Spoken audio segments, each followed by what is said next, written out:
ભરૂચ દૂધધારા ડેરીના ચેરમેને આક્ષેપોને ફગાવ્યા છે। ભાજપના ધારાસભ્ય અરુણસિંહ રાણા સામે આક્ષેપ થયા હતા અને તેમણે ફગાવી દીધા છે।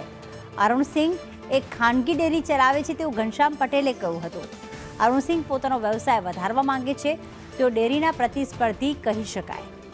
અપક્ષ ઉમેદવારી કરતા ભાજપે તેમને સસ્પેન્ડ કર્યા છે, જોકે મેન્ડેટ ન મળતા અપક્ષ ઉમેદવારી કરી હતી।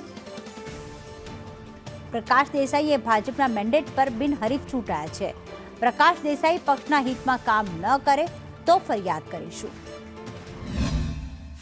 અરુણસિંહ રાણા સાહેબે જે પેનલ ઉતારી છે તે રાજકીય મહત્વાકાંક્ષા સંતોષવા માટે ઉતારી હોય એવું લાગે।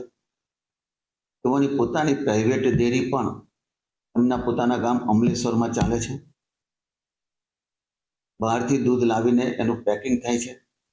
તો હરીફ વ્યક્તિ જ્યારે ડેરી ચૂંટણી લડાવે તો સ્વાભાવિક છે કે પોતાનો વ્યવસાયનો વિકાસ થાય, એના માટેના આ એક પ્રયત્ન હોય એવું પણ આપણને લાગે છે।